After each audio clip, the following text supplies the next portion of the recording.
ကဲ Novo ထဲကနေပြီးတော့ triple makeup ဆိုပြီးတော့မြို့မေးကြတဲ့လေးတို့အတွက် triple makeup တွေရောက်ပါပြီရှင် Novo triple makeup ပေါ့နော်ဒီမှာဆိုမင်းပြပေးမယ်သူကဘယ်လိုမျိုးလဲဆိုတော့ဒီလိုပုံစံလေးပေါ့နော်အနှစ်သာအီအီလေးနဲ့လုံးဝလင်းရအဆင်ပြေတယ်အဲအကြောင်းမို့လဲလေလူတော်တော်များများကြိုက်ကြတာပေါ့နော်နာမည်လေးကြည့်ညာအခုဆိုရင်ဗာလေးပါလဲဆိုတော့ဒီမှာကြည့်သူကလိမ့်မှုအတန်လေးပေါ့နော်မိတ်ကပ်ကိုယူဖို့အတန်လေးလဲပါရယ်ပြီးရခါကျရင်ဒီလိုအလုံးလေးပါရှင် velvet ဖြစ်ပြီးတော့ဗေ velvet type ဖြစ်ပြီးတော့အရမ်းမိုက်တယ် Novo ကထုတ်ထားတာပါဒီမှာဆိုမင်းအနီးကပ်ပြပေးမယ်နော်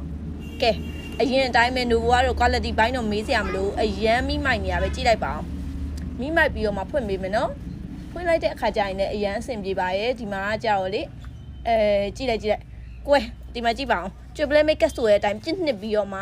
အများကြီးပါပဲပေါ့နော်ဒီလိုဘူးထဲမှာဆိုအပြည့်မှာဆိုပိုအောင်မိုက်သေးရဲ့သူကကြောက်အဝါဖောက်ဖြစ်တယ်ကွာအဝါဖောက်ဖြစ်တဲ့အတွက်သူကဒီလိုအတန်လေးပါရဲ့အတန်လေးကိုယူပြီးတော့လက်မှာတင်မျက်နှာမှာတင်ပြီးတော့သုံးရပါပေါ့နော်ကိုကလက်နဲ့မကင်ညုံဆိုရင်ဒီမှာကြည့်ယူလိုက်မယ်ယူပြီးတဲ့ခါကျရင်တင်လိုက်မယ်နော်တင်ပြီးတဲ့ခါကျရင်လိမ့်လိုက်တဲ့အခါမှာလုံးဝညံ့ညက်လေးနဲ့အရန်အဆင်ပြေပါရှင်အခုဆိုရင်ဒီ Novo ထဲကနေပြီးတော့ဒီကောင်လေးခစ်စားနေရပါတော့ Novo နောက်ဆုံးထွက်ဖြစ်ပြီးတော့ triple makeup ဆိုပြီးတော့ခစ်စားနေတဲ့ကောင်လေးပါမိမိုက်နေရော